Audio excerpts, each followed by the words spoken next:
Saudamos a todos os nossos queridos amigos e irmãos em Cristo Jesus. Seja bem-vindo a esta segunda live da série Jornada do Grande Conflito. Hoje, o dia 2 de setembro, uma quarta-feira, nós estamos aqui para estudar a palavra de Deus com você, a jornada do grande conflito entre Cristo e Satanás, entre os anjos de Deus e os anjos de Satanás. E você, meu querido irmão, você, minha querida irmã, nós estamos inteiramente envolvidos neste grande conflito. Não tem como ficarmos fora do grande conflito.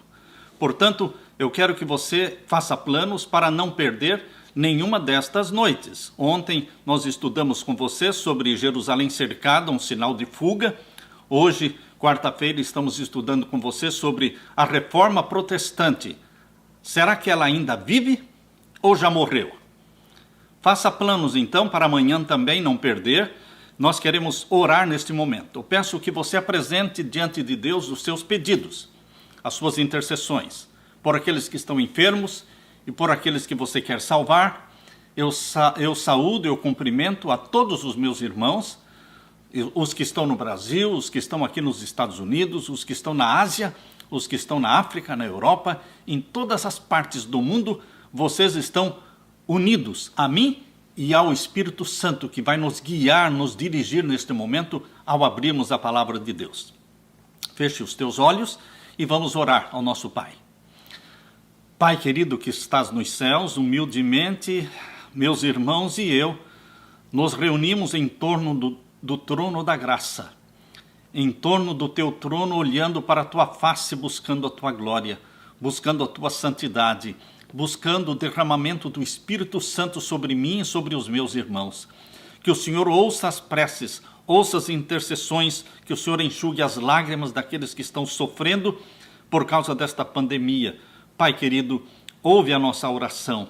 Apressa-te, Jesus Cristo, para voltar e vir nos buscar, porque estamos cansados deste mundo que é mau. Nosso reino não é daqui. Nossa cidadania é do céu. É para lá que vamos, para o reino da glória do nosso Senhor Jesus Cristo. Derrama o Espírito Santo sobre mim e os meus irmãos neste momento, em nome de Jesus. Amém. Queridos, a Reforma Protestante, será que ela está viva ou ela já morreu? Será que existem reformadores ainda hoje? Vocês sabem que, por entre as trevas que baixaram a terra durante o longo período de 1260 anos de supremacia papal, esta foi a supremacia papal da Idade Média, de 538 até 1798. Durante este longo período, em cada época, Deus teve suas fiéis testemunhas. Deus nunca deixou de ter seu fiel remanescente, suas fiéis testemunhas aqui nesta terra. Homens que acalentavam a fé em Cristo Jesus como único mediador entre Deus e o homem e que mantinham a Bíblia, as Escrituras Sagradas, como a única regra de fé e prática e santificavam o verdadeiro sábado, o quarto mandamento da lei de Deus. Eles foram estigmatizados como hereges, eles foram impugnados, os seus motivos, criticados no seu caráter, suprimidos, difamados, mutilados os seus escritos. No entanto, eles permaneceram firmes, de século em século mantiveram a fé e a pureza como um sagrado legado às gerações vindouras. A história do povo de Deus durante os séculos de trevas que seguiram a supremacia papal está escrita no céu, mas na terra pouco espaço ocupa nos registros humanos. Mas, dentre os que resistiram ao cerco cada vez mais apertado do poder papal perseguindo o povo de Deus, entre os povos que mais se destacaram estão os valdenses. Eles ocuparam uma posição preeminente. Pedro Valdo, o líder deles, Pedro Valdo, viveu entre o ano de 1140 até o ano de 1205. E, queridos, Pedro Valdo era um comerciante rico que foi tocado pelo Espírito Santo em 1173 e decidiu doar todos os seus bens para os pobres. Ele fez um voto de pobreza e ele criou então um grupo chamado Pobres de Lyon. Esse grupo de seguidores de Pedro Valdo foram declarados como hereges pelo poder papal no ano de 1215. Durante séculos, a igreja dos valdenses, lá no Piemonte, mantiveram-se independentes, mas afinal chegou o tempo em que Roma insistiu em submetê-las, subjugá-las. Alguns houve, entretanto, que se recusaram a ceder à autoridade papal e estavam decididos a manter a lealdade a Jesus Cristo unicamente, e a fé que durante muitos séculos foi mantida e ensinada pelos cristãos valdenses estava agora em assinalado contraste com as falsas doutrinas de Roma. Sua crença religiosa dos valdenses baseava-se unicamente na palavra de Deus, a Santa Bíblia. Mas aqueles humildes camponeses valdenses, em seu obscuro retiro, excluídos do mundo e presos à labuta diária entre os seus rebanhos, seus vinhedos, em oposição aos dogmas papais, às heresias da Igreja de Roma, eles professavam a fé em Jesus Cristo, semelhante à fé apostólica do primeiro século. Eles lutavam pela fé da Igreja Apostólica, a fé que uma vez foi dada para os santos, conforme diz em Judas, verso 3. A Igreja do deserto é também a Igreja dos valdenses. Não se submetia à hierarquia romana, eles eram fiéis à palavra de Deus, eles guardavam os mandamentos de Deus. Entre as principais causas que Roma realmente perseguiu os valdenses, era o ódio que os valdenses tinham para com Roma e também o ódio que Roma tinha para com aqueles que guardavam os mandamentos de Deus, que guardavam o sábado. Os valdenses, muitos deles eram fiéis guardadores dos mandamentos de Deus. Conforme fora predito na profecia, o poder papal lançou a verdade por terra, pisou a lei de Deus, lançou a lei de Deus no chão, aboliu os mandamentos de Deus, substituiu, arrancou o segundo mandamento da lei de Deus, substituiu o quarto mandamento, que diz, lembra-te do dia do sábado. Eles colocaram no lugar desse mandamento o guardar domingos e festas. Queridos, no meio de todos esses erros e superstição que prevaleciam, muitos do povo de Deus, eles ficaram tão desorientados por causa da perseguição, que eles observavam o sábado, mas também eles se abstinham de trabalhar nos domingos para evitar a perseguição. Isto, porém, não satisfazia aos chefes papais. Eles não queriam que o povo somente guardasse o domingo. Eles queriam que o povo profanasse o sábado. E assim eles perseguiram os valdenses. Os valdenses foram os primeiros dentre os povos da Europa a obter a tradução das Sagradas Escrituras na sua própria língua. Eles copiavam os escritos sagrados. Interessante, os filhos, os pais se uniam em copiar os escritos sagrados, porções da Bíblia, e eles tinham escritos que continham a Bíblia toda. Eles tinham a verdade incontaminada. Por trás dos elevados baluartes das montanhas, em todos os tempos, foi o refúgio dos perseguidos e oprimidos valdenses. E ali eles encontraram um esconderijo. Ali se conservou a luz da verdade, a arder por entre as trevas da Idade Média. Ali, durante 1000 anos, testemunhas da verdade mantiveram a sua antiga fé. Os valdenses foram o verdadeiro embrião da reforma protestante. Antes de Lutero, antes de João Wycliffe, antes de João Hus, os valdenses, eles foram o embrião, o início da reforma protestante. As igrejas valdenses, em sua pureza, simplicidade, assemelhavam-se em muito às igrejas apostólicas do primeiro século. Rejeitando a supremacia do Papa e dos prelados, mantinham a Bíblia e a Bíblia só, unicamente a Bíblia, como regra de fé e prática. Longe dos monumentos de pompa e orgulho humano, eles não se reuniam em catedrais, eles se reuniam na floresta, eles se reuniam nas cavernas. Os pastores valdenses não somente pregavam o evangelho, mas também visitavam os doentes e treinavam as crianças. Os evangelhos de Mateus e João eram confiados à memória, eles decoravam a Bíblia.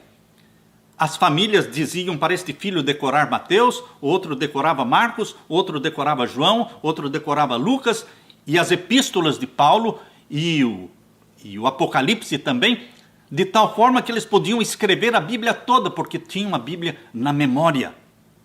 Queridos, com exceção do que se passava entre os valdenses, a palavra de Deus, porque unicamente os valdenses tinham a Bíblia na linguagem deles, mas com exceção dos valdenses, a palavra de Deus foi mantida por séculos em línguas desconhecidas para o povo comum.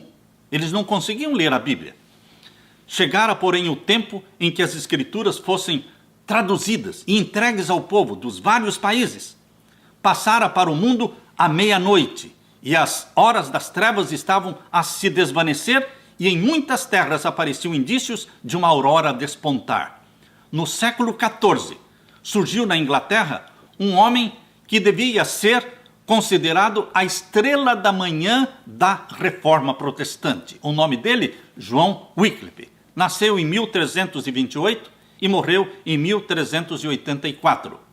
Foi o arauto da Reforma, João Wycliffe, não somente para a Inglaterra, mas para toda a cristandade. Semelhante aos reformadores posteriores, João Wycliffe não previu, ao iniciar o seu trabalho, quais seriam os riscos de se posicionar contra Roma e de traduzir a Bíblia também. Mas a maior obra da vida de João Wycliffe foi a tradução das Escrituras Sagradas na língua inglesa. Aleluia! Deus usou este homem de Deus, João Wycliffe, para traduzir a Bíblia na língua inglesa. Mas, queridos, por excesso de trabalho, subitamente a vida dele foi interrompida. Posto que não tivesse ainda 60 anos de idade, ele era ainda moço ainda, não tinha ainda 60 anos de idade, mas por causa do trabalho incessante, o estudo e os assaltos dos inimigos haviam posto à prova suas forças, tornando-o prematuramente velho. Foi atacado de uma perigosa enfermidade. A notícia da doença de João Wycliffe proporcionou grande alegria para os romanistas, para os padres de Roma. E eles pensavam então que se apresentaria agora uma oportunidade para que João Wycliffe confessasse os seus pecados e pedisse perdão por tudo o que ele falou contra Roma e contra o papado. E então eles se reuniram e foram até a casa de João Wycliffe para ver se ele cedia e se arrependia. Então reuniram-se em redor do suposto moribundo, Wycliffe, e disseram: tendes a morte em vossos lábios. Comovei-vos com as vossas faltas e retratai em nossa presença tudo o que dissestes para ofensa nossa.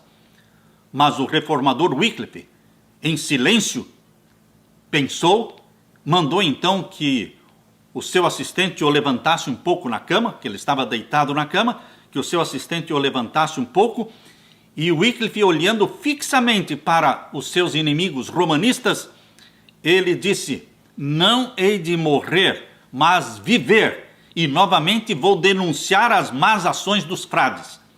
Espantados e confundidos, os romanistas saíram ali apressadamente do quarto. Cumpriram-se as palavras de Wycliffe. Ele viveu ainda para colocar nas mãos dos seus compatriotas a mais poderosa de todas as armas que seria possível. Ele colocou na mão dos seus compatriotas ingleses a Bíblia. Ele fez a tradução da Bíblia. Concluiu, por fim, o seu trabalho em 1382. E uma segunda edição foi feita em 1385. A palavra de Deus agora estava aberta para a Inglaterra. O reformador não temia agora a prisão ou a fogueira. Colocara nas mãos do povo inglês uma luz que jamais se apagaria, a Bíblia. Dando a Bíblia para os seus compatriotas, João Wycliffe ele conseguiu quebrar, através da Bíblia sendo colocada na mão dos ingleses, ele conseguiu quebrar os agrilhões da ignorância, os agrilhões do vício, e libertar e enobrecer o seu país. Queridos, tão grande era o interesse para se obter a Bíblia, lembre-se que ainda não existia a imprensa, tão grande era o interesse que pessoas se uniram a Wycliffe para fazer cópias da Bíblia. Cópias da Bíblia traduzida de João Wycliffe eram feitas, mas era muito caro, somente os ricos podiam comprar. Mas os pobres se reuniam, várias famílias pobres se reuniam e juntavam dinheiro para conseguir comprar uma Bíblia para 5, 6, 7, 8, 9, 10 famílias se reuniam para comprar todos uma só Bíblia.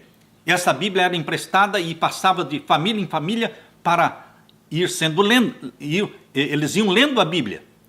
Queridos, quando eu li a história da Bíblia na Inglaterra e de quão grande era o sacrifício para se obter uma Bíblia, eu fiquei pensando nos lares de hoje.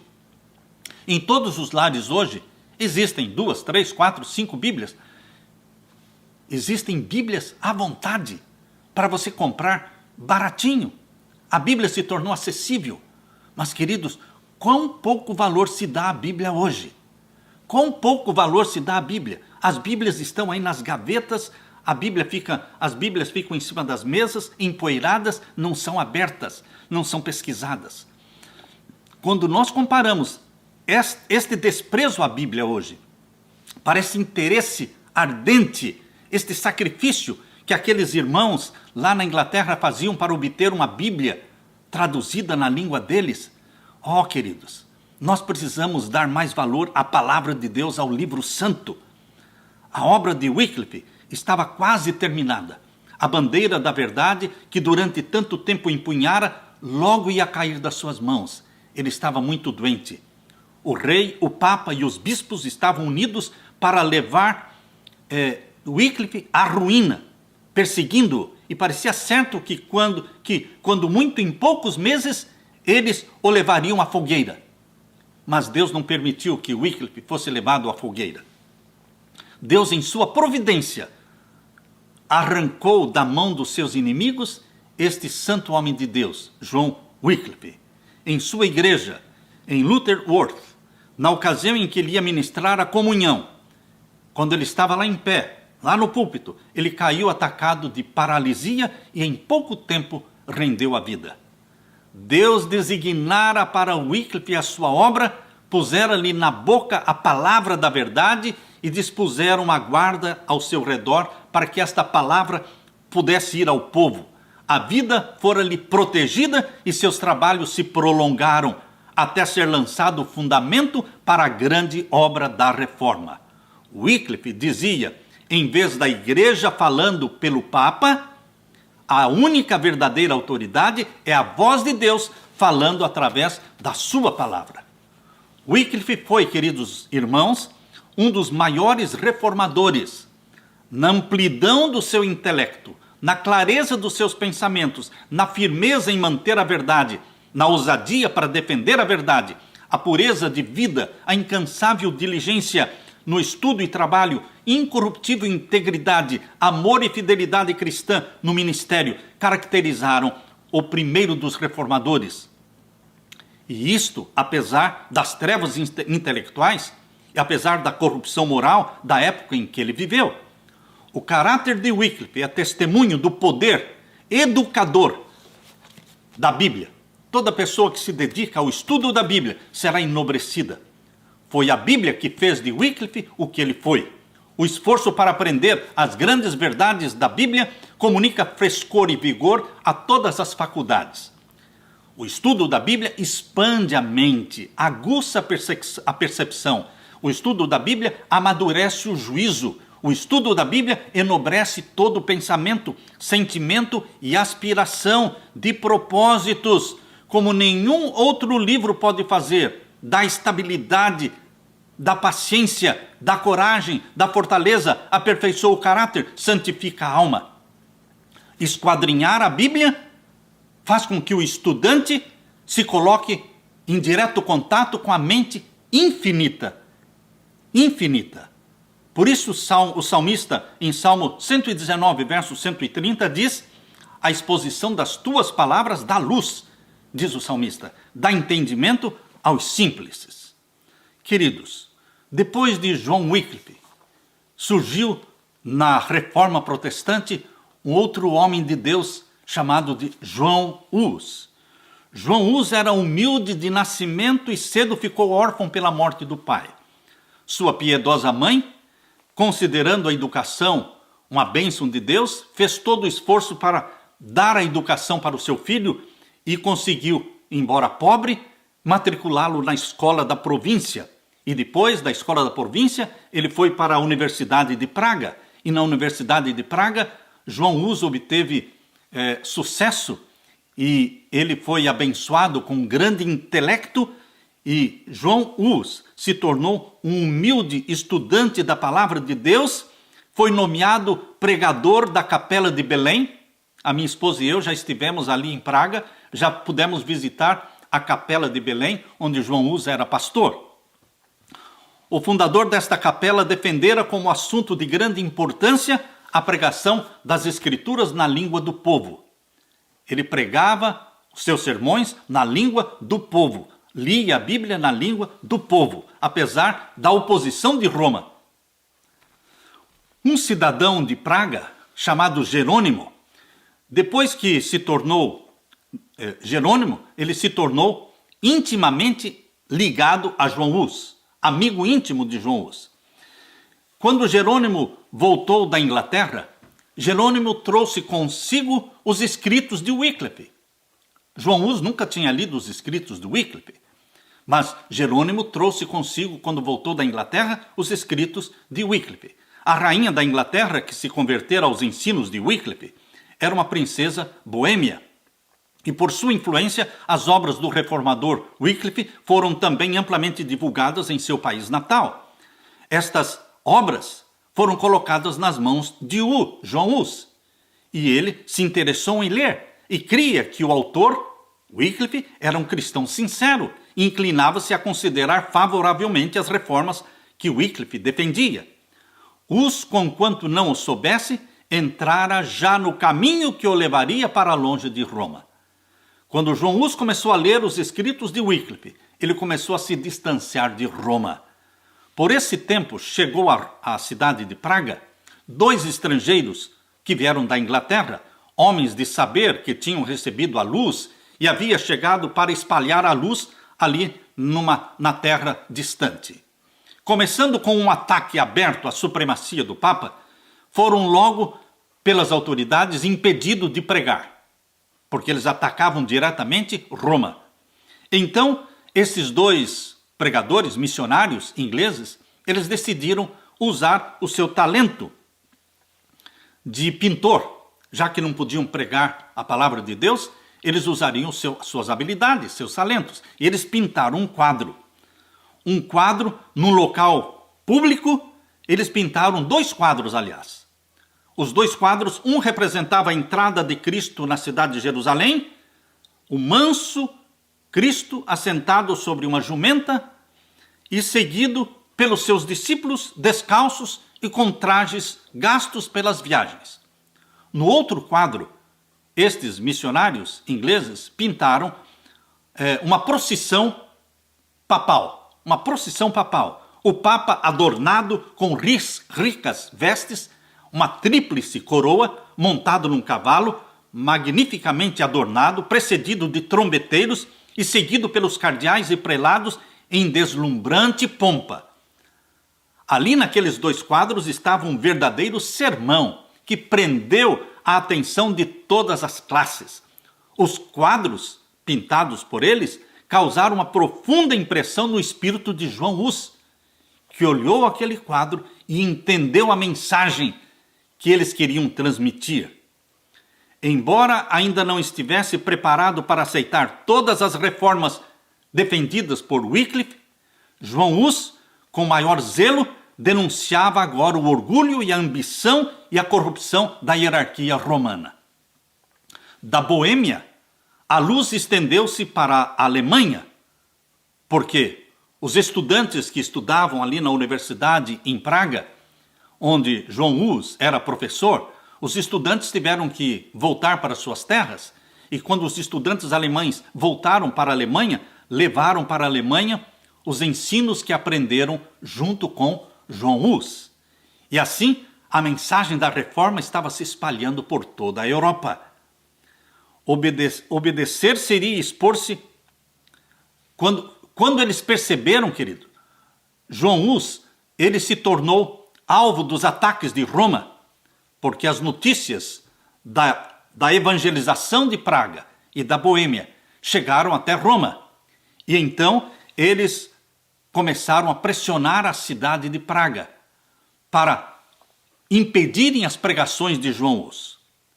O rei e a rainha da Boêmia e a universidade e os membros da nobreza, os oficiais do governo, uniram-se no apelo ao pontífice romano para que fosse permitido para Hus não ser levado para Roma para responder diante de uma corte, de um tribunal. Eles pediram que, diante da perseguição e da intimação papal para que Hus fosse para Roma, que Hus fosse deixado responder as perguntas ali mesmo em Praga. Queridos, naquela época, esta sentença, quando quer que fosse pronunciada, de sentença de interdito, de maldição sobre uma cidade, o Papa, foi o que o Papa fez com Praga, já que João Hus não foi para Roma para comparecer diante do tribunal, o Papa então colocou um interdito, uma maldição sobre a cidade de Praga. Isto era terrível para o povo. O povo ficou assustado.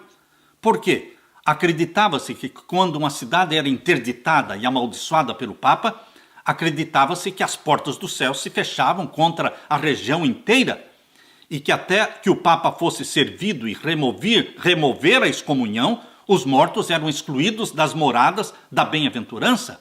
Como sinal desta terrível calamidade, suspendiam-se todos os cultos das igrejas, enquanto a cidade estivesse com o interdito, não existiam cultos nas igrejas, as igrejas eram fechadas, celebravam-se os casamentos no pátio da igreja, os mortos eram negados fazer o funeral dos mortos e os mortos eram enterrados em qualquer lugar.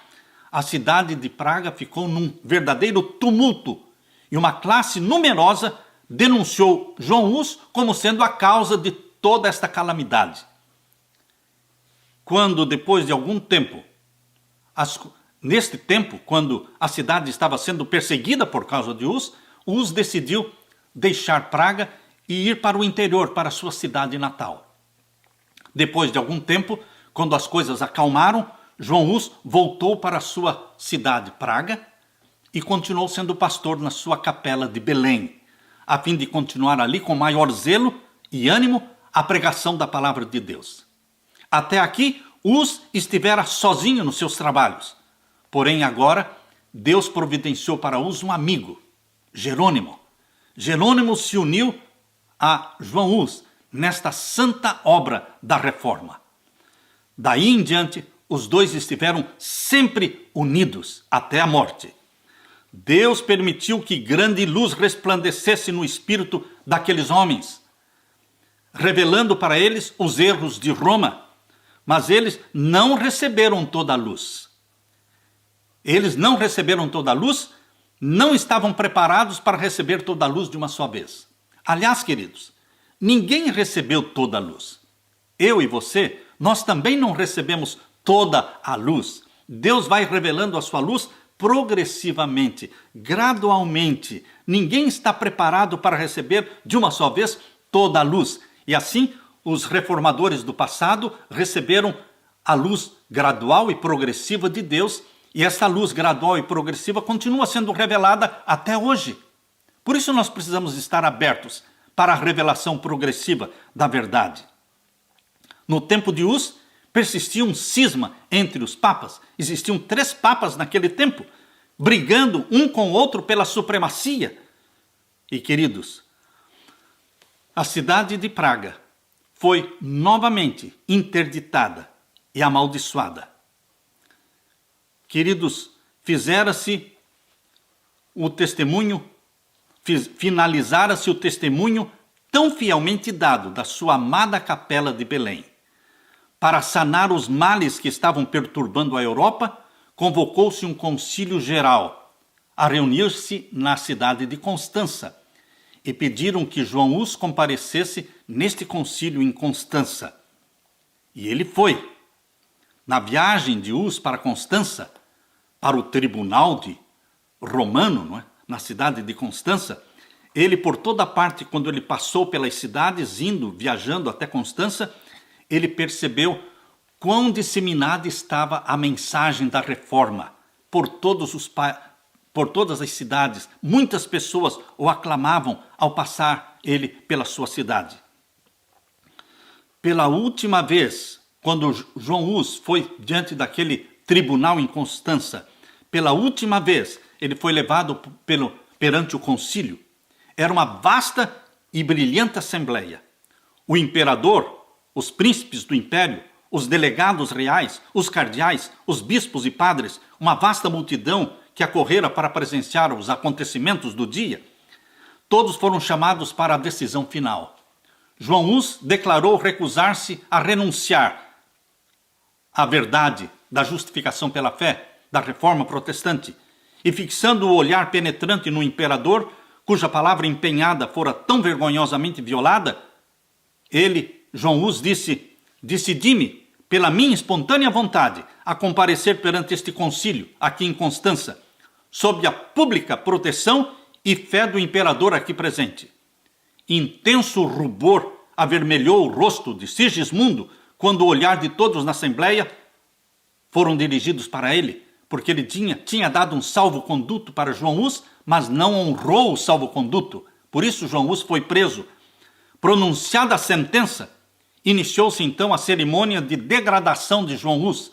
Sendo de novo exortado a retratar-se, replicou, voltando-se para o povo, João Hus disse: com que cara, pois, contemplaria eu os céus? Como olharia para as multidões de homens a quem preguei o evangelho puro? Não, eu aprecio a salvação de Cristo mais do que este pobre corpo, ora destinado à morte. As vestes de padre foram removidas uma a uma, pronunciando cada bispo uma maldição ao realizar a sua parte na cerimônia. Finalmente, puseram sobre a cabeça de João Hus uma carapuça, uma mitra de papel em forma piramidal, em que estavam desenhadas horrendas figuras de demônios com a palavra arqui-herege, bem visível na frente. Com muito prazer, disse João Hus, levarei sobre a minha cabeça esta coroa de ignomínia por teu amor, ó Jesus, que por mim levaste uma coroa de espinhos. Quando ficou assim trajado, os prelados disseram: agora votamos tua alma para o diabo. E eu, disse João Hus, erguendo os olhos para o céu, entrego meu espírito em tuas mãos, ó Senhor Jesus, pois tu me remiste. Foi então entregue para as autoridades seculares, levado para fora para o lugar de execução. Imenso séquito o acompanhou, centenas de homens em armas, padres, bispos, em seus custosos trajes, todos estavam ali para assistir à queima, à fogueira, que iria matar João Hus.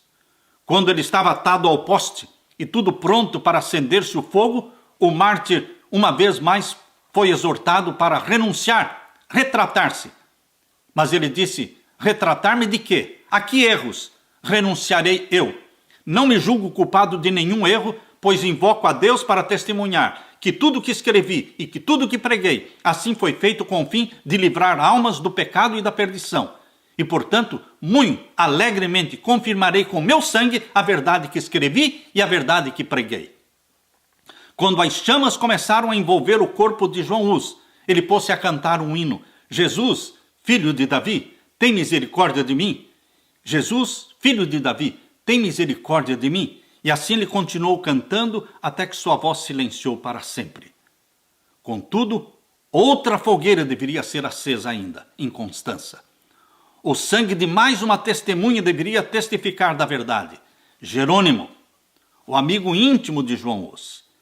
Ele, sem salvo-conduto, com um único companheiro, ele foi para Constança. Ali, chegando, convenceu-se de que apenas se havia exposto ao perigo e sem a possibilidade de fazer qualquer coisa para livrar João Hus, ele fugiu da cidade, mas foi alcançado e foi preso pelo exército de Roma. O primeiro aparecimento de Jerônimo diante do concílio, eles tentaram persuadi-lo a renunciar à fé. E Jerônimo, vergonhosamente, ele cedeu e retratou-se, renunciou à fé. Quando ele estava de volta para a prisão, lá dentro da prisão ele ficou pensando na vergonha, ele ter renunciado à fé. ele abandonou a fé em Jesus Cristo, a salvação e a justificação pela fé. Ele consentiu em que as doutrinas pregadas por Wycliffe e por João Hus eram doutrinas erradas. Ele se sentiu tremendamente culpado. A sua consciência estava sendo trabalhada pelo Espírito Santo. E ele então compareceu novamente diante do tribunal em Constança.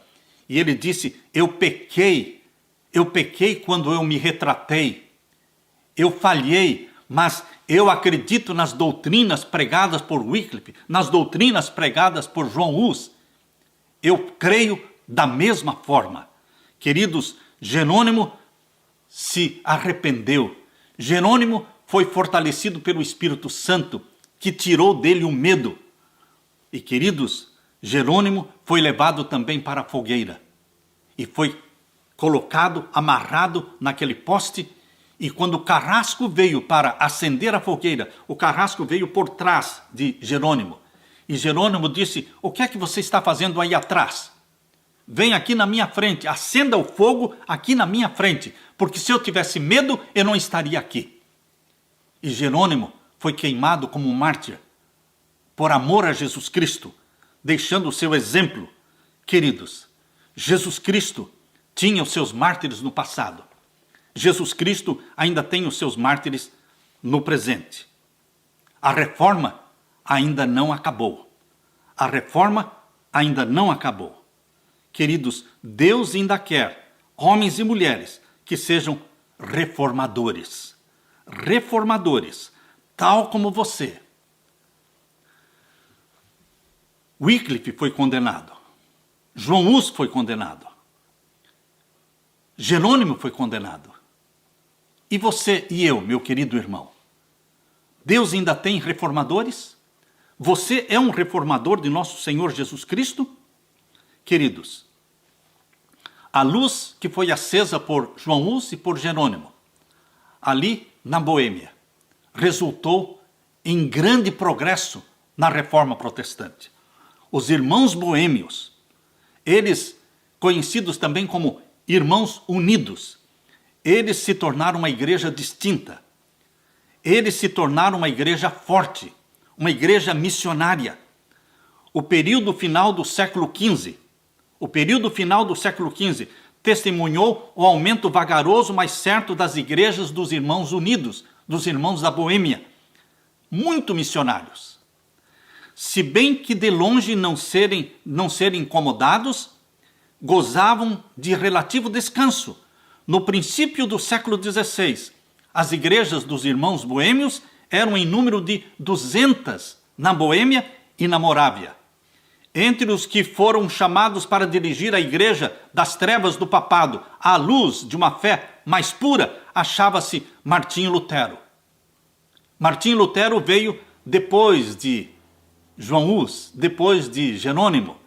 Martinho Lutero, zeloso, ardente e dedicado, não conhecendo outro temor senão o temor de Deus, e não reconhecendo outro fundamento que não fosse o fundamento da Bíblia, e a Bíblia só, o sola Escritura. Por meio dele, Lutero, Deus efetuou uma grande obra para a reforma da igreja e esclarecimento do mundo inteiro.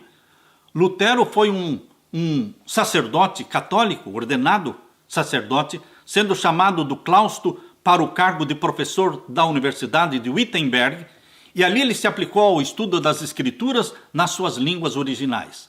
Na providência de Deus, ele foi levado para visitar Roma um dia. Ele fez esta viagem a pé, hospedando-se nos mosteiros ao longo do caminho, e num convento da Itália, encheu-se de admiração ante a riqueza, a magnificência, luxo que ele testemunhou, a vida luxuosa onde viviam os monges, os frades.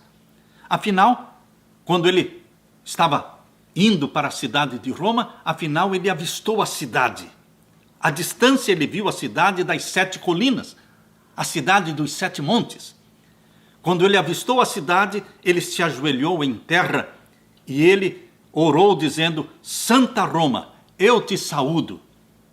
Ele era um sacerdote católico.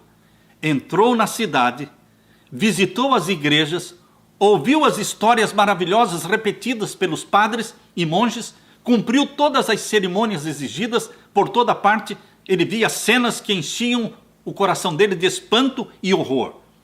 Ele observava a iniquidade que existia entre os padres, no clero. Eles eram promíscuos. Ouviu gracejos pronunciados pela boca dos padres. Horrorizou-se com a sua espantosa profanidade, mesmo durante a missa.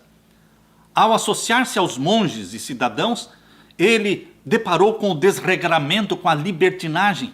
Para onde quer que Lutero fosse ali em Roma, encontrava sacrilégio em lugar de santidade. Ninguém podia imaginar, escreveu Lutero, que pecados e ações tão infames se cometessem em Roma.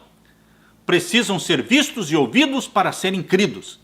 Por isso, costumam dizer que se existe inferno, Roma está construída sobre ele.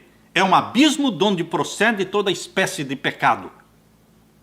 Por um decreto recente do Papa, estavam oferecendo indulgência de pecados para todos que subissem ajoelhados, subissem as escadarias, que eram chamadas de escada de Pilatos. Essa escada de Pilatos, que existe até hoje lá na cidade de Roma, diz ter sido trazida miraculosamente porque foi a escada por onde o nosso Salvador Jesus subiu quando foi julgado por Pilatos em Jerusalém. E que miraculosamente eles dizem que esta escada foi transportada de Jerusalém para Roma. E que os pecados seriam perdoados para aqueles que subissem de joelhos esta escadaria. E Lutero foi fazer isso. Estava certo de que poderia receber perdão dos seus pecados. E ele estava subindo devotamente, degrau após degrau, ajoelhado, quando de súbito ele ouviu uma voz semelhante a um trovão nos seus ouvidos, dizendo: o justo viverá da fé. Romanos 1:17. Ele se ergueu de um salto e saiu apressadamente daquele lugar, envergonhado e horrorizado. Esse texto nunca mais perdeu a força sobre a sua alma. Desde aquele tempo, ele viu mais claramente do que nunca antes o engano de se confiar nas obras humanas para a salvação e a necessidade de uma fé constante nos méritos de Jesus. Seus olhos foram abertos para nunca mais se fecharem. Ele entendeu a justificação pela fé. Quando ele saiu de Roma voltando para Wittenberg, ele deu costas para Roma e também volveu o coração de Roma para nunca mais voltar para Roma. Desde aquele tempo, o afastamento de Lutero se tornou cada vez maior até romper todo contato com a igreja papal. Depois de voltar de Roma, Lutero recebeu lá na Universidade de Wittenberg o grau de doutor em teologia e fora chamado para pastorear a igreja ali de Wittenberg. Queridos, Lutero via o perigo de exaltar teorias humanas acima da palavra de Deus. Exatamente o que a igreja de Roma fazia. A igreja de Roma mercadejava com a graça de Deus. As mesas dos cambistas foram postas ao lado dos seus altares nas igrejas católicas, e o ar ressoava com o clamor dos compradores e vendedores, com a desculpa de levantar fundos para a construção da Basílica de São Pedro. Eles estavam na construção da Basílica de São Pedro naquele tempo, e com a desculpa de levantar fundos para a construção, eles estavam vendendo o perdão, vendendo indulgências. Tetzel era o oficial designado por Roma para vender indulgências na Alemanha. Tetzel era um vil homem, culpado das mais vis ofensas feitas à sociedade e à lei de Deus. Havendo, porém, escapado dos castigos devidos aos seus crimes, foi empregado pelo Papa para promover os projetos mercenários de venda das indulgências. Ao entrar Tetzel numa cidade, um mensageiro ia na frente dele, anunciando: a graça de Deus e do Santo Padre chegou até as vossas portas. E o povo recebia o pretensioso, blasfemo Tetzel como se fosse o próprio Deus. O infame tráfico era estabelecido na igreja e Tetzel, subindo ao púlpito, exaltava as indulgências como o mais precioso dom de Deus. Tétio declarava que, em virtude dos seus certificados de perdão, todos os pecados que o comprador mais tarde quisesse cometer ser-lhe-iam perdoados, e que mesmo o arrependimento não era necessário. Mais do que isto, Tétio assegurava aos ouvintes que as indulgências tinham poder para salvar não somente os vivos, mas também os mortos, que no mesmo instante em que o dinheiro tinia de encontro ao fundo da caixa, a alma em cujo favor era pago escaparia do purgatório, ingressando no céu. Lutero, conquanto católico romano da mais estrita classe, encheu-se de horror ante as blasfemas declarações de Tétio.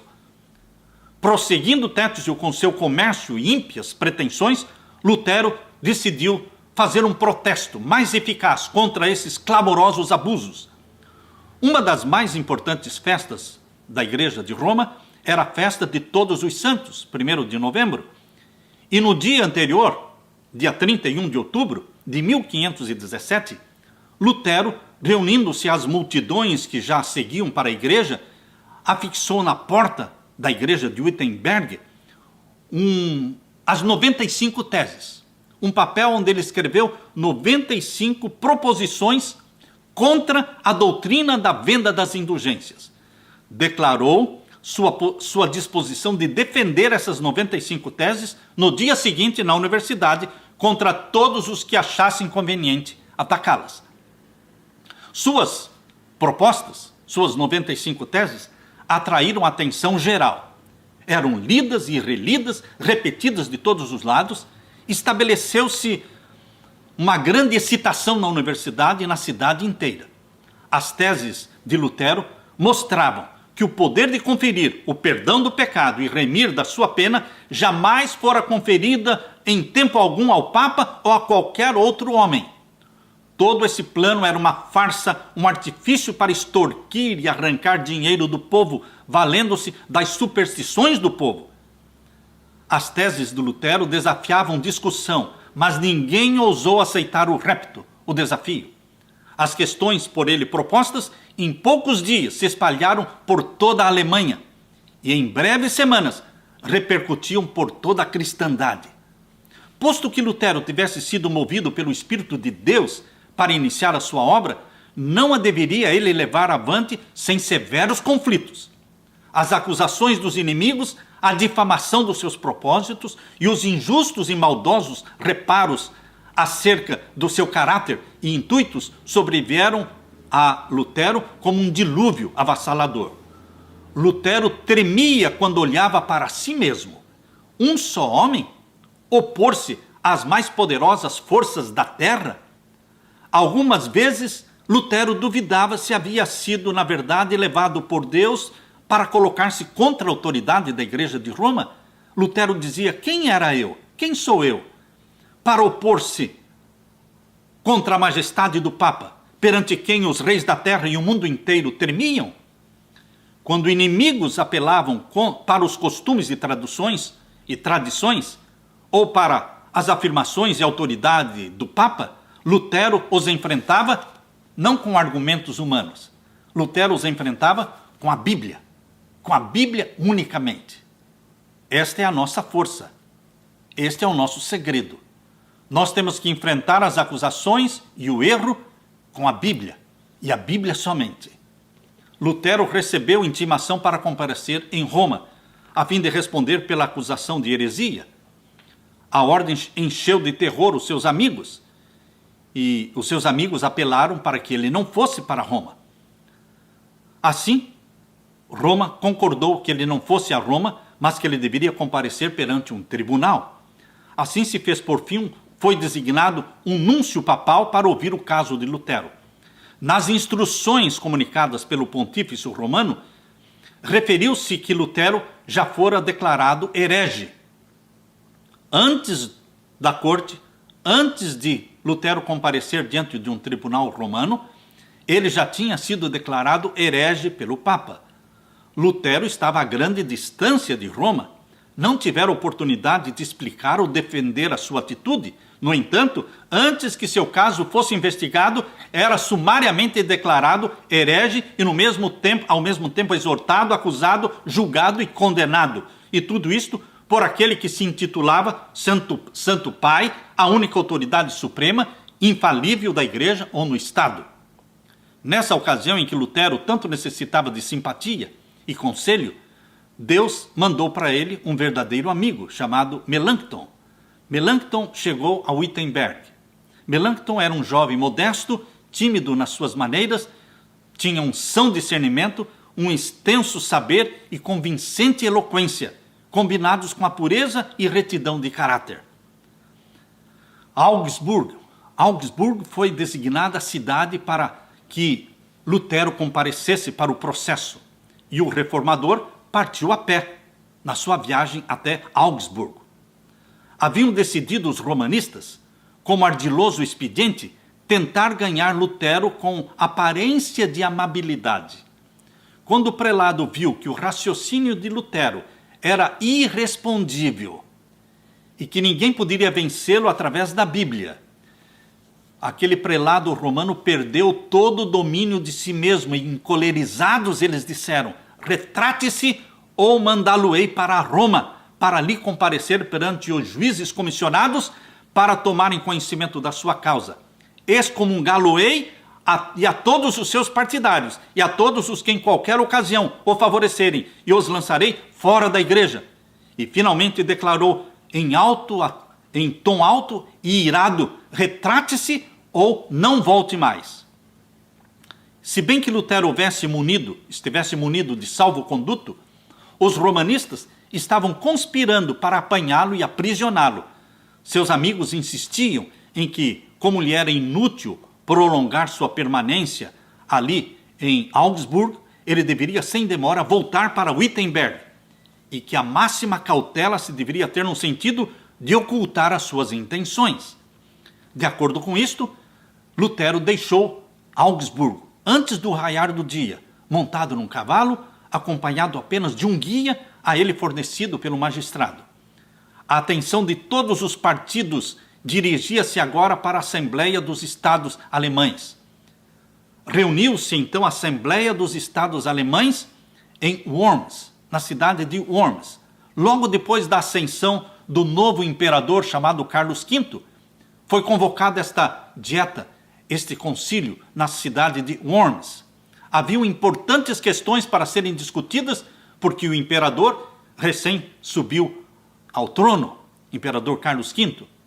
Existiam muitos assuntos para serem tratados, mas o principal assunto era o assunto que dizia respeito a este reformador alemão, Martinho Lutero. O concílio pediu o comparecimento de Lutero ali em Worms. Com a intimação, foi expedido um salvo-conduto para que ele viesse até ali e pudesse voltar em segurança para Wittenberg. Esta intimação foi levada até Wittenberg e Lutero aceitou comparecer na dieta de Worms. Os amigos de Lutero estavam aterrorizados, angustiados. Lutero não deveria fazer sozinho a perigosa viagem, mas ele foi acompanhado por 3 amigos. Melanchthon queria ir e Lutero disse: não, Melanchthon, você não pode ir, você tem que ficar. Se eu não voltar, Melanchthon, disse Lutero para ele, se eu não voltar e meus inimigos me matarem, você, Melanchthon, continue a ensinar e permaneça firme na verdade. Trabalhe em meu lugar. Se sobreviveres, minha morte terá pouca consequência. Quando Lutero chegou a Worms, vasta multidão se congregou às portas para lhe dar as boas-vindas. No dia seguinte, Lutero foi chamado para comparecer diante da dieta, diante do imperador. Finalmente, Lutero se achou perante o concílio. O imperador ocupava o trono. Estava rodeado das mais ilustres personagens do império. Nunca homem algum comparecera à presença de uma assembleia mais importante do que aquela diante da qual Martinho Lutero deveria responder por sua fé. Na presença daquela poderosa assembleia de titulares, o reformador, humilde de nascimento, estava um pouco tímido, e vários dos príncipes observaram a sua emoção e aproximaram-se dele, viram a sua timidez e segredaram no seu ouvido: não temas os que matam o corpo, mas que não podem matar a alma. Um outro disse no ouvido de Lutero: Quando fordes levados perante os governadores e reis por minha causa, ser-vos-á ministrado pelo Espírito do vosso Pai o que deveis dizer. Assim, as palavras de Cristo foram empregadas pelos grandes homens do mundo para fortalecerem o seu servo, Lutero, naquela hora difícil. Lutero foi conduzido a um lugar bem em frente do trono do imperador. Profundo silêncio caiu sobre a assembleia ali congregada, e então um oficial imperial se levantou e apontando para os livros de Lutero, ele perguntou se Lutero reconhecia aqueles escritos como sendo dele e se dispunha a retratar-se daqueles escritos. Lidos os títulos dos livros, Lutero respondeu: quanto à primeira pergunta, eu reconheço que estes são os meus escritos. Quanto à segunda pergunta, se eu retrato ou não daquilo que eu escrevi, eu não posso responder agora. Visto ser uma questão que respeita a fé e a salvação das almas, e que interessa a palavra de Deus, o maior e mais precioso tesouro, quer no céu, quer na terra, por esta razão, com toda humildade, rogo a vossa majestade imperial conceder-me tempo para que eu possa responder sem ofensa à palavra de Deus. Fazendo esse pedido, Lutero agiu prudentemente. Sua conduta convenceu a Assembleia de que não agia por paixão ou por impulso. No dia seguinte, deveria ele comparecer para dar a sua resposta final. Durante algum tempo, seu coração se abateu. Ao contemplar as forças que estavam combinadas contra a verdade, vacilou a fé de Lutero. Temor e tremor lhe sobrevieram naquela noite. Ansiava pela certeza de que o Senhor dos Exércitos estaria com ele, e em angústia de espírito lançou-se com o rosto em terra, derramando estes clamores intercortados por lancinantes rogos e lágrimas. Ele orou a Deus dizendo: ó Deus Todo-Poderoso e Eterno, quão terrível é este mundo. Eis que ele abre a boca para me engolir, e tenho tão pouca confiança em ti, ó Deus. Se é unicamente na força deste mundo que eu devo pôr a minha confiança, tudo está acabado. É vinda a minha última hora, ó Deus, minha condenação foi pronunciada.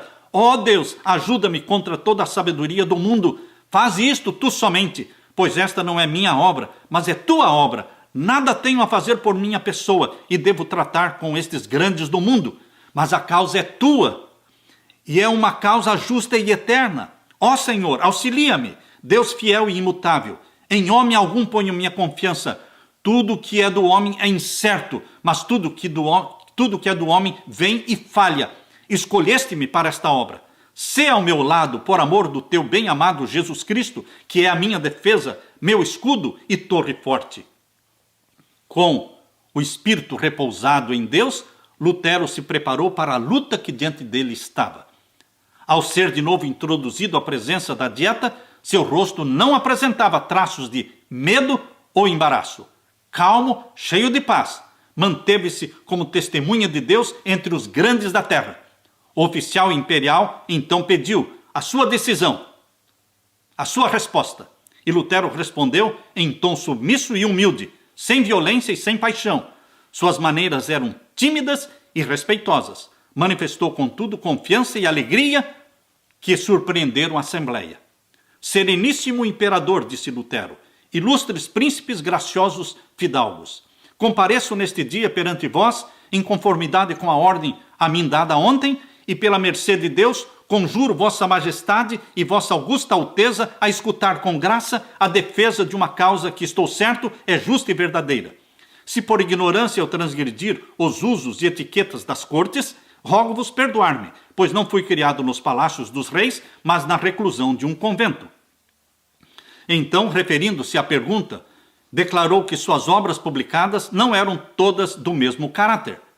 Em algumas havia tratado da fé e das boas obras, e mesmo seus inimigos as declaravam não somente inofensivas, mas proveitosas. Abjurá-las seria condenar verdades que todos os partidos professavam. A segunda classe dos escritos de Lutero consistia em escritos que expunham as corrupções e abusos do papado. Ele disse: revogar estas obras fortaleceria a tirania de Roma, abrindo uma porta mais larga para muitas e grandes impiedades. Na terceira classe de escritos de Lutero, existiam livros que atacaram indivíduos que haviam defendido erros existentes. Lutero disse que, em relação a estes, ele confessou, francamente, que tinha sido mais violento do que convinha.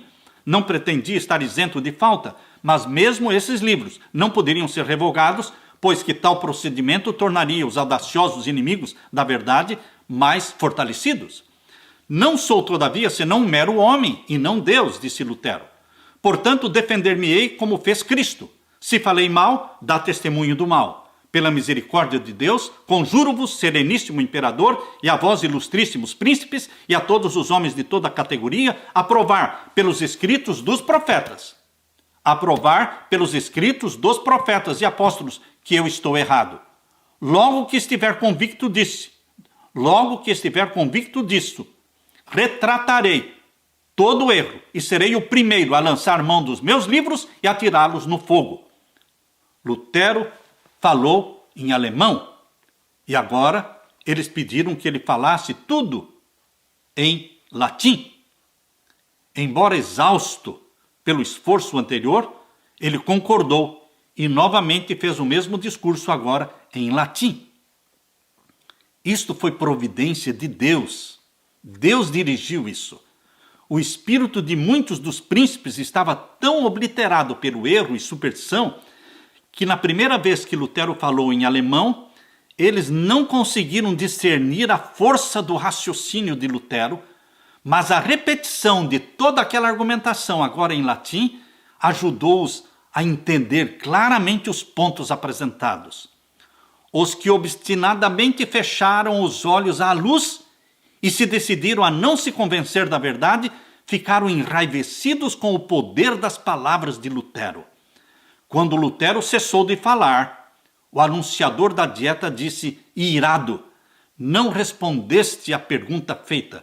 Exige-se que dês resposta clara e precisa. Retrar-te-ás ou não? E Lutero respondeu, visto que vossa sereníssima majestade e vossas nobres altezas exigem de mim resposta clara, simples e precisa, dar-vô-la-ei. E é esta, não posso submeter minha fé, quer ao Papa, quer aos concílios, porque é claro como o dia que eles têm frequentemente errado e se contradito um ao outro.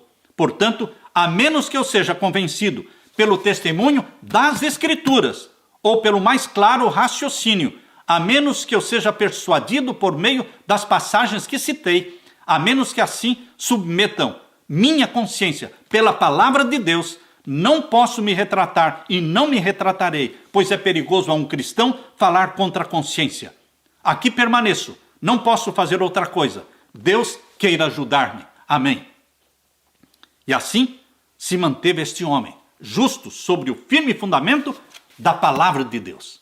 A luz do céu iluminava o semblante de Lutero. A assembleia ficou em silêncio e em espanto. Em sua primeira resposta, quando Lutero falou em alemão, ele falou em tom baixo, em atitude respeitosa, quase submissa. Mas agora, a segunda vez que ele fez o discurso em latim, ele falou com poder, com veemência, com eloquência, com coragem, com firmeza. E, queridos, o imperador, possuído de admiração, exclamou, este monge fala com o coração intrépido e inabalável coragem. Muitos dos príncipes alemães orgulhavam-se estavam felizes em ver em Lutero um representante da sua nação. Os partidários de Roma haviam sido vencidos. Sua causa aparecia sob a mais desfavorável luz. Por autorização do imperador, foi Lutero logo ordenado para voltar para casa. Pediram para ele voltar para casa. E sabia que este aviso seria imediatamente seguido da sua condenação. Deus provera a seu servo, nesta hora de perigo, um meio para escapar. Deus dera sabedoria para Frederico da Saxônia. Um plano foi idealizado por Frederico da Saxônia, um plano destinado a preservar a vida de Lutero. Com a cooperação de verdadeiros amigos de Lutero, executou-se o propósito de Frederico. E Lutero foi, de maneira eficiente, oculto dos seus antigos inimigos. E mesmo os amigos não sabiam onde estava Lutero.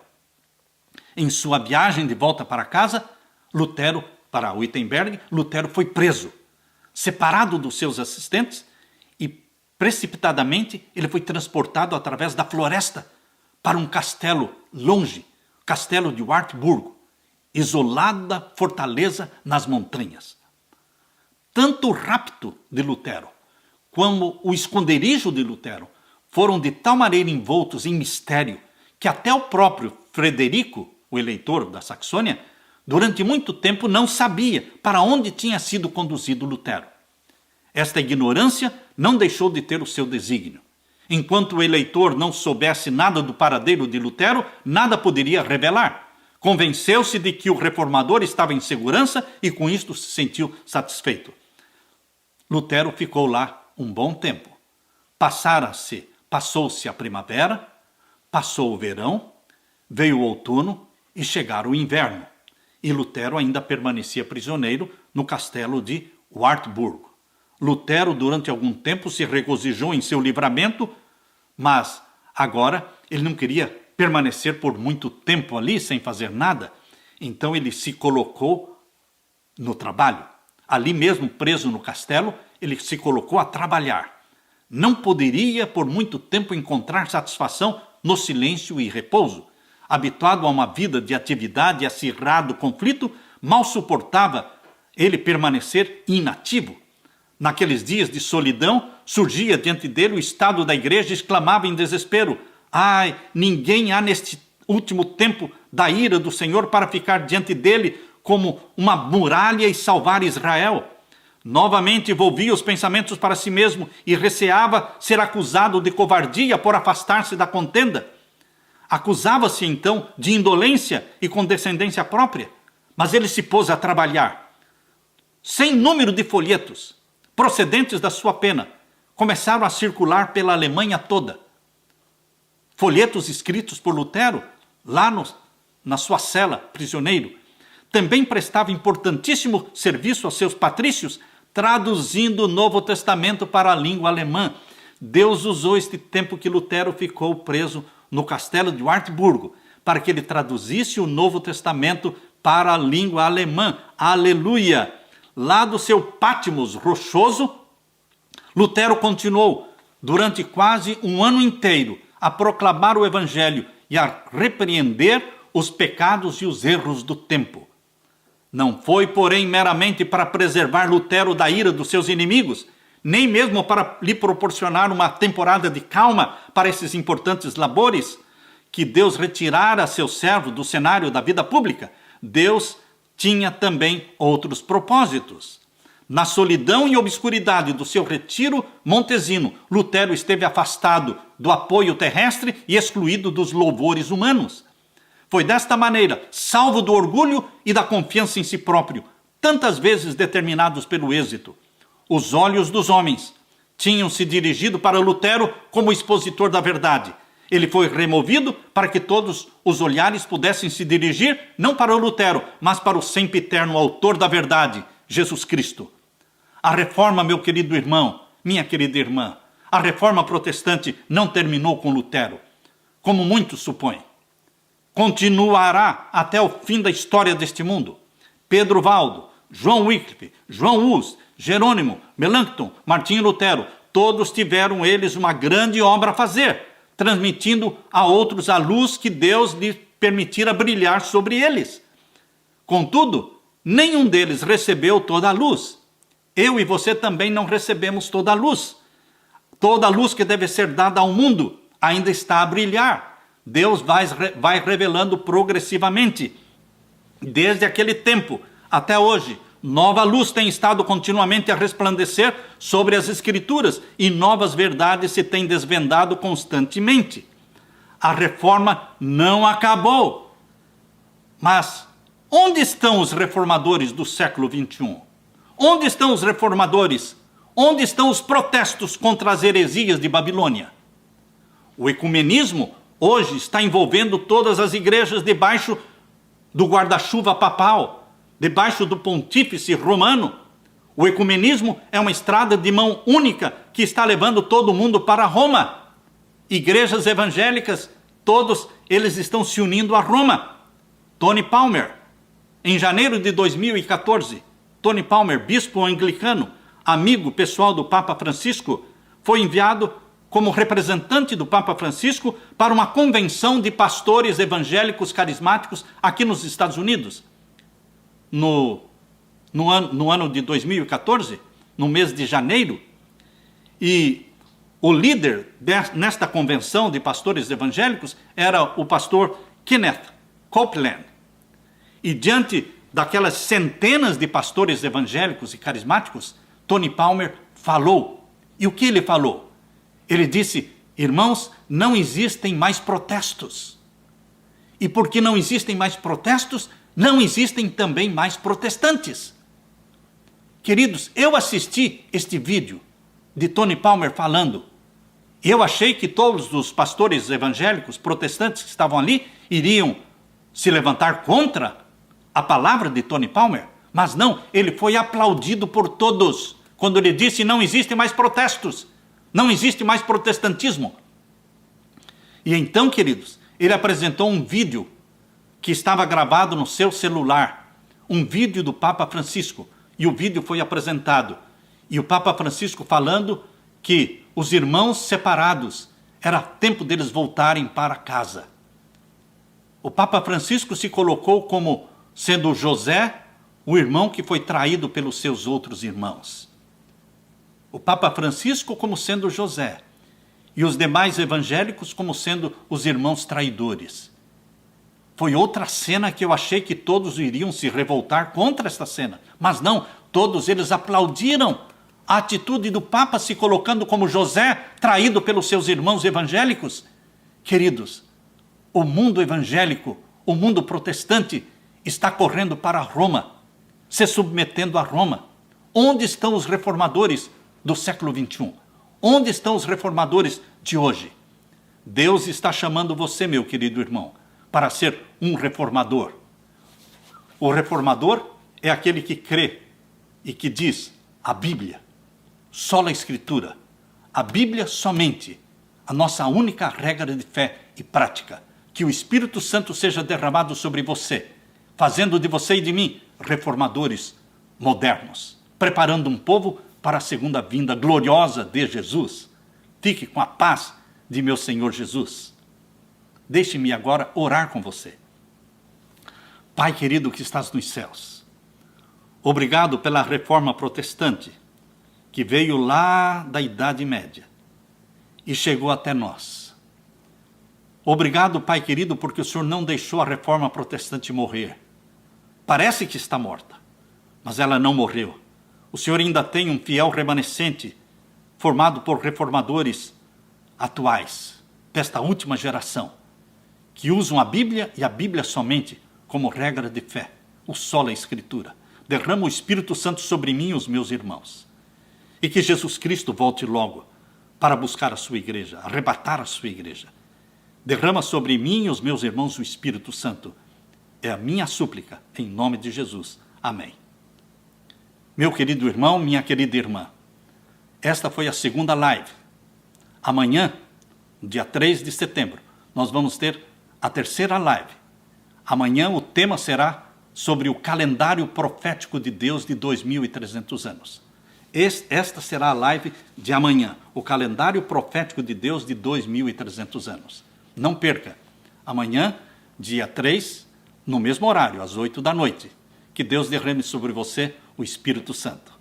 Amém.